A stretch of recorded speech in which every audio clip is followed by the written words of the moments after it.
very honest, they publish a lot of these reports like charts and everything. I do love bar charts, pie charts, and whatever charts, donut charts are there, so many thousand number of charts, but I don't have anything to do with it.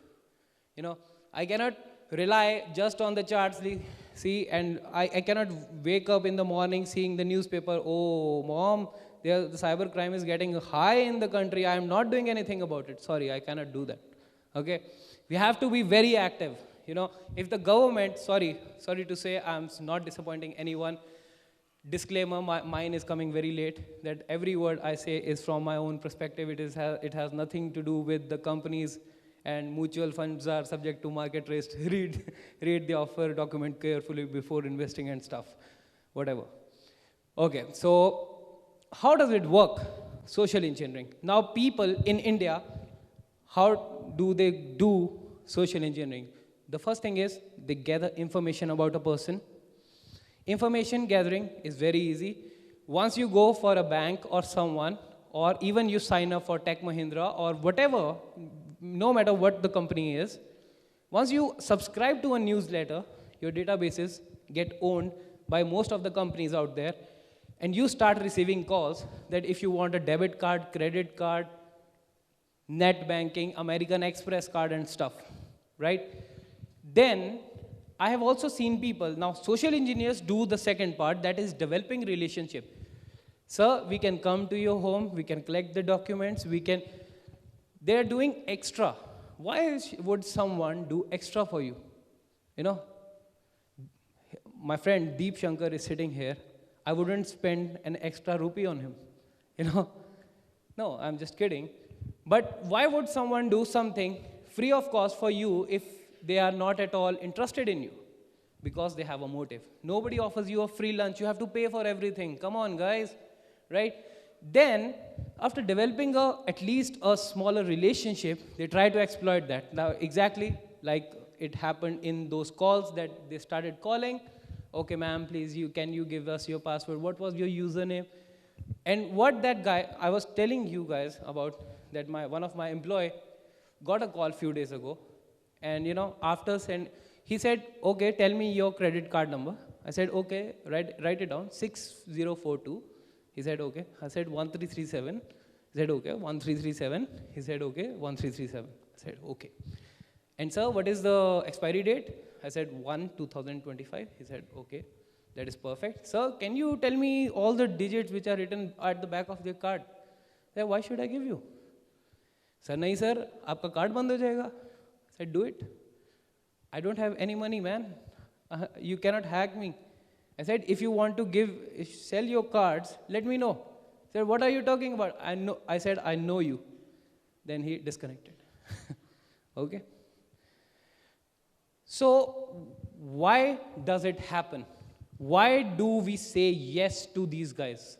Why do we say yes to social engineers? Agreeing to, this is the 6 laws of persuasion, which allows us to say yes to anyone. The first the first law is reciprocity.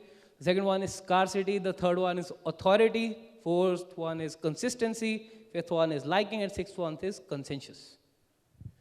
Right? So reciprocity is something like, let's say, you work in an environment where you need to log in every single day to upload your reports, right? And suddenly my account got jammed, and I asked my friend, okay, man, can you do it for my account? Can I have your password? Let's say he was the one who forgot it. He says, I said, can I have your password? He said, okay, that is fine. You can do it from my account. Now, I am reciprocated to that guy, because if I am giving out my password to him today, he will also give me his password tomorrow if I'll require it. Yes or no? We do that or not? No matter we are in the universities, the guys, hello guys, how are you? The first floor, hey man, how are you? Okay, good. So what are you, why are you so, so far? Even you are leaving three rows and sitting on the 4th row. What is it? Sunshine? And what is happening here? Shakespeare in the park? Okay. Anyways, coming back, reciprocity is something that people are tend to help someone who helped them back, right? Then we have the scarcity. Now, most of the companies, what they do, now company guys will, want to shoot me right now, but anyways, scarcity is something that people, what they do is, they announce certain bigger discounts. I said, okay, my website is shutting down. Like, do you know about Ask Me Bazaar?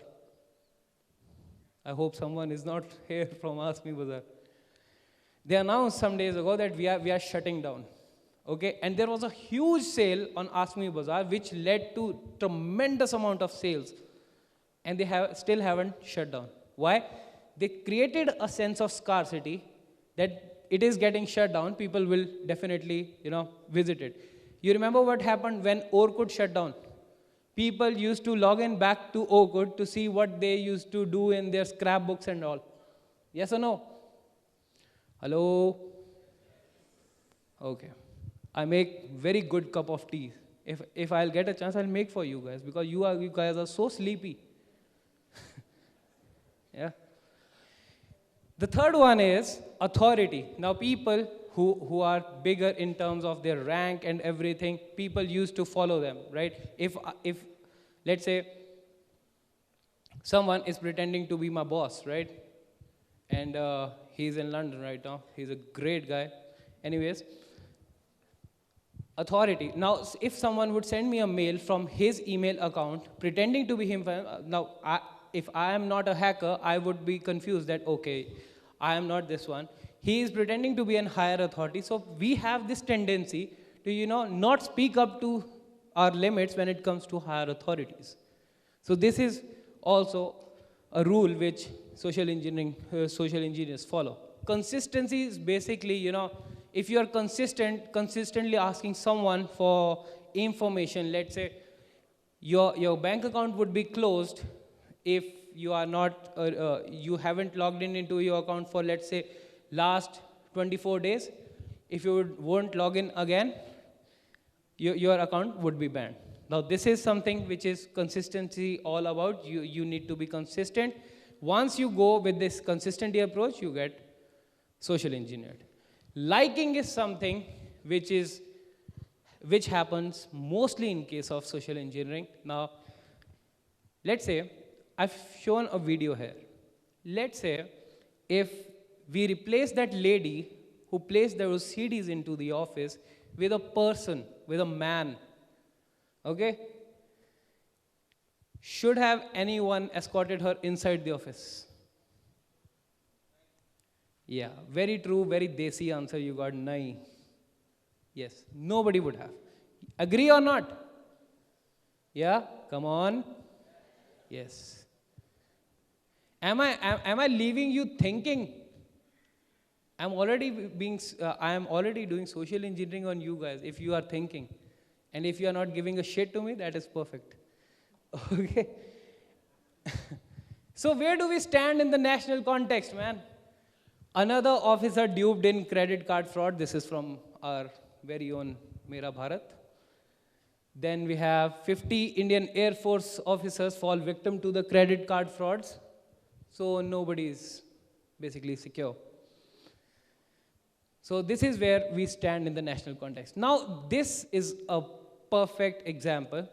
Now, who said this? Okay.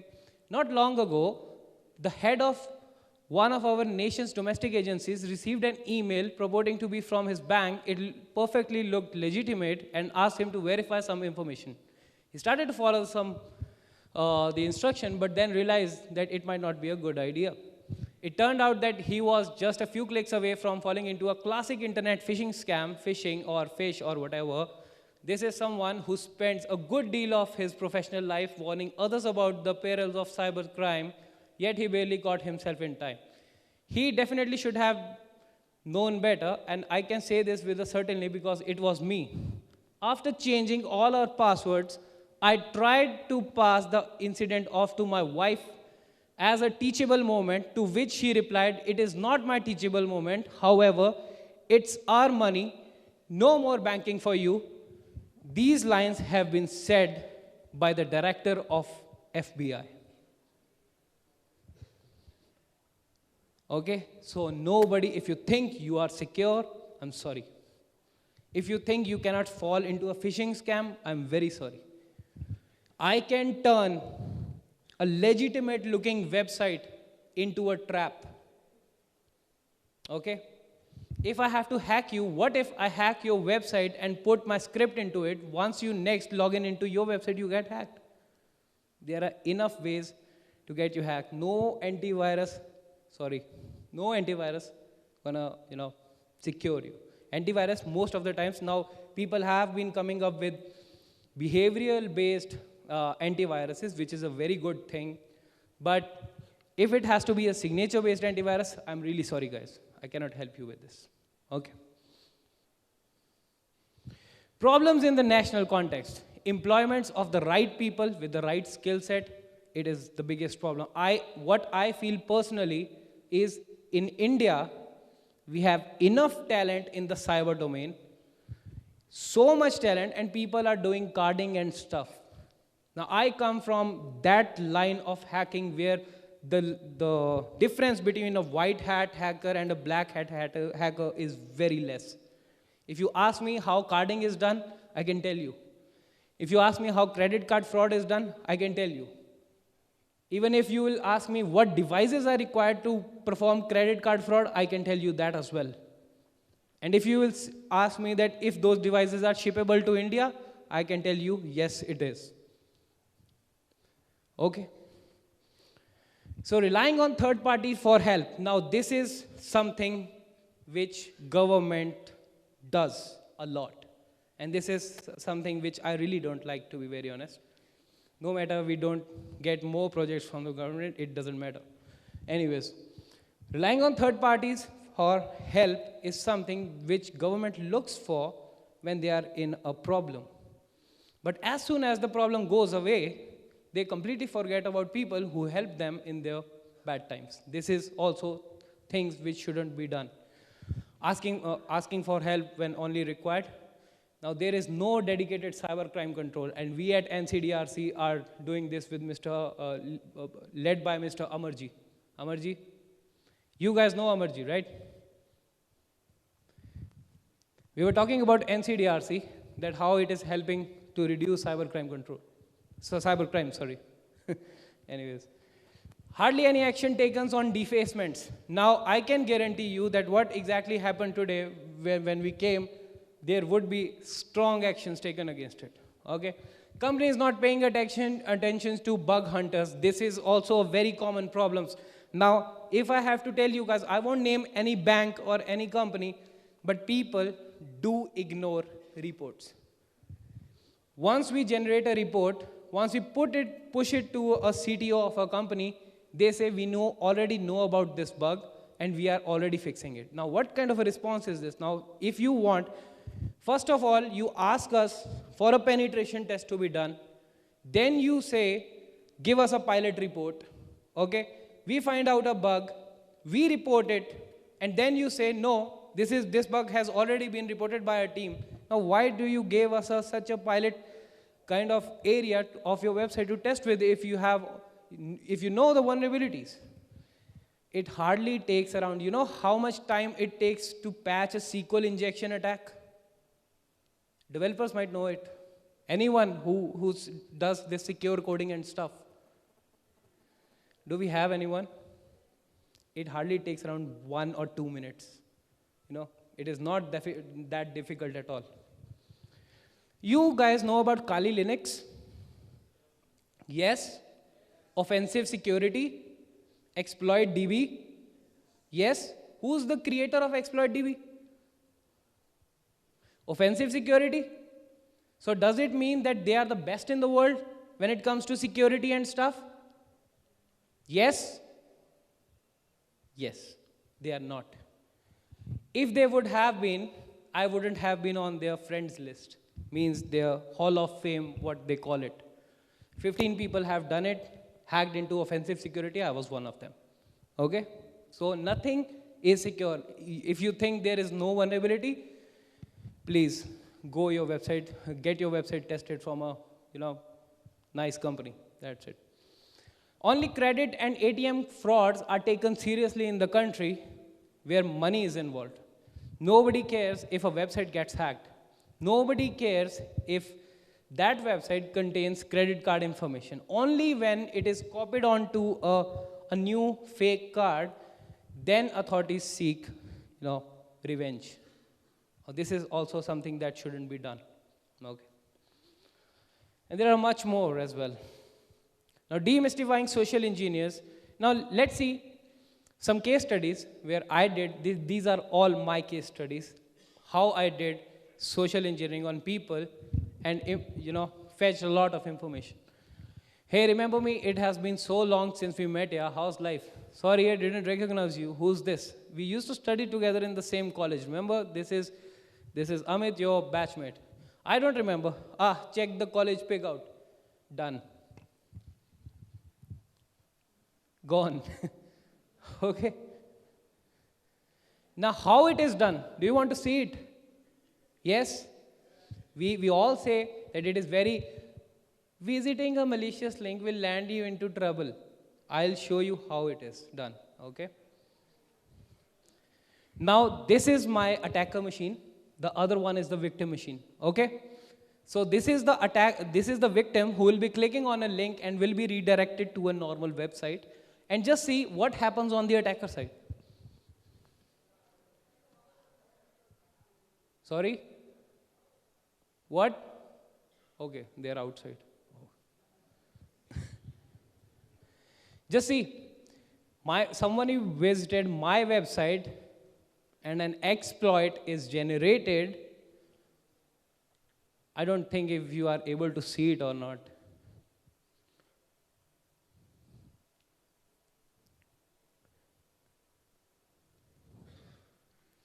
Done. Hacked. Somebody visited my website, gone.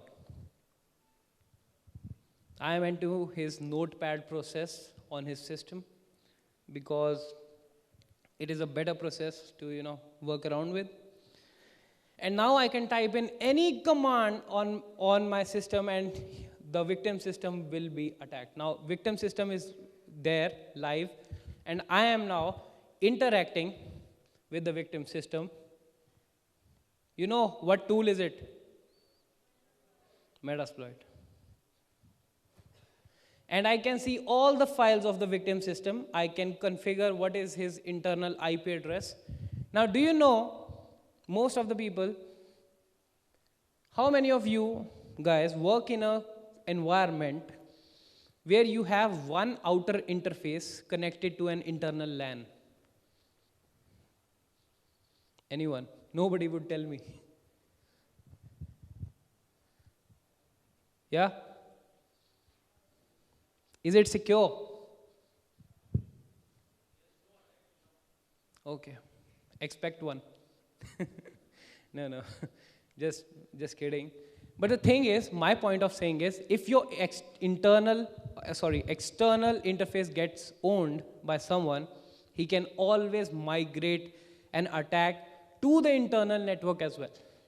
Okay, so these are some issues that you guys need to mitigate in your network, and you please take your website's security seriously, guys. Okay. Now, last time I was at Ground Zero, and IRCTC, the most popular railway website, was the admin of those websites were a part of my workshop. So these guys were telling me that we are facing a lot of problems in terms of speed and everything. Now, people has created some of the scripts which, books ticket faster than the other guys.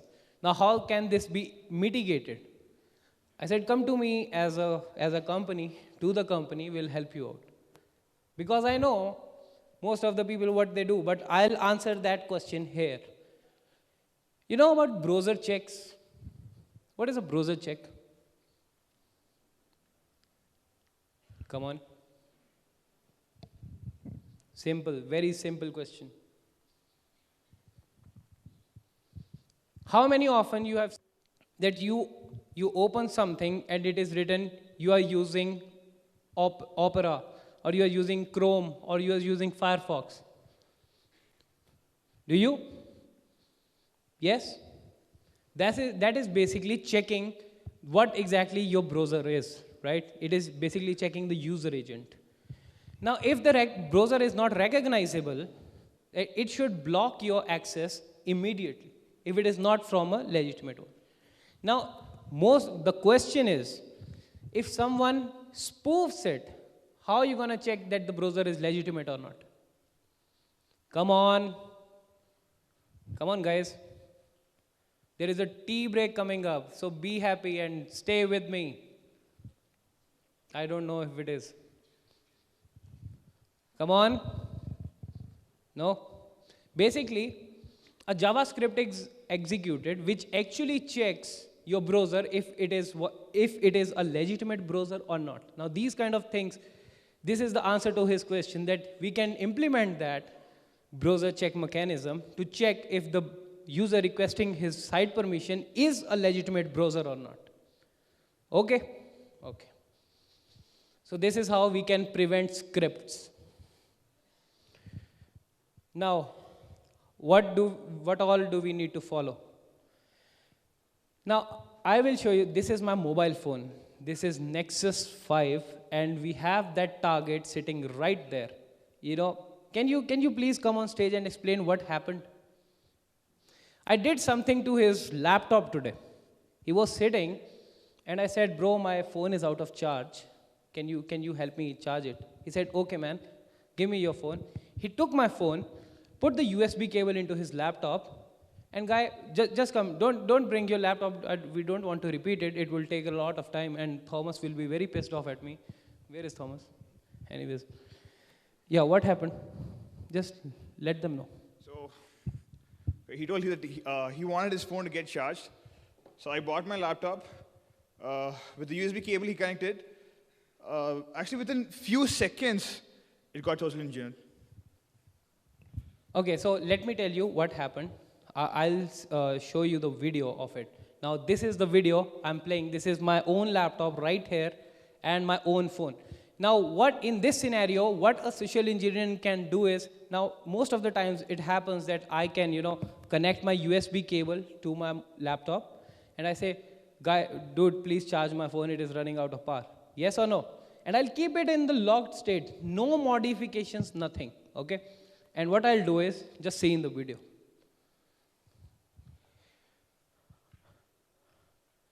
Now I have put in the charging slot, and that's it. I'm not touching laptop or mouse or the trackball. That's it. You can see it is a live video. See, is something happening? Just concentrate on the video. And just focus on the computer screen.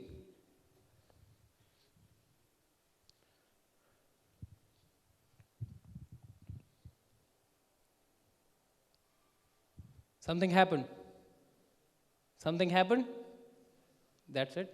And when you will see what happened, there is a tab open to the same website where, my website where my exploit was hosted. Remember, we opened this website and the computer got hacked. We pushed his system to connect to my website automatically, and his system got hacked. This is also a technique. Okay? Interesting, right? Yes or no? Now, these are the techniques we actually use while solving, government cases throughout the world, not in India specifically. So we have this hacking the unhackable, how a spear phishing attack actually works. Okay, thank you. Anyways. A hacker targets a company using social networks or other internet data. He finds employees with access to the company database system. Following the social trail, he identifies other people the employees may know. A fake but a recognizable email address is created to impersonate a colleague or a boss. A personalized email is sent to the employee from the fake address with a link or attachment. The email passes the spam filter and arrives at the employee's inbox. Why? Because it is coming from a legitimate source. That's why. It is coming from a legitimate source or is coming from a whitelisted IP address. Let's say my email address is nipun@lucrypt.com, right? So if I'll get an email from my colleague, which is sitting right there for Bangalore operations, Anubhav@lucrypt.com, then it will pass the filters because it is coming from our own domain, right? Then, as soon as the email is opened, they know the sender, an attachment is clicked open, which in most of the times it is, and the attacker gets the access. You know, it was around 1 year ago, it was very easy to track down any email, no matter what it is, Gmail, Yahoo, or whatever.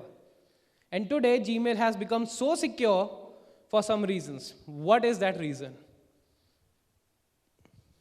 You know? How many guys are related to marketing here?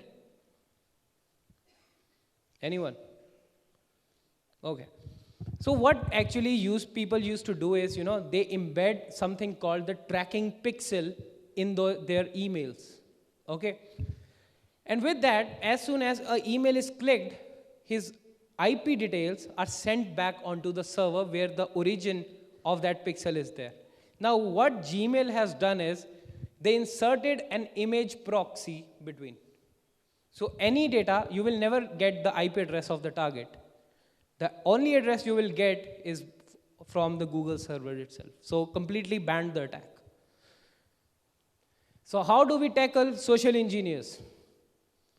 In person, when meeting someone, figure out the baseline, see where a person goes uncomfortable, watch for soft spot, analyze and conclude. Very basic, pretty much stuff. If you want to read more about behavior analysis, so unmasking the social engineers, I would recommend reading the books like Unmasking the Social Engineer, Telling Lies by Paul Ekman, and a lot of books are there.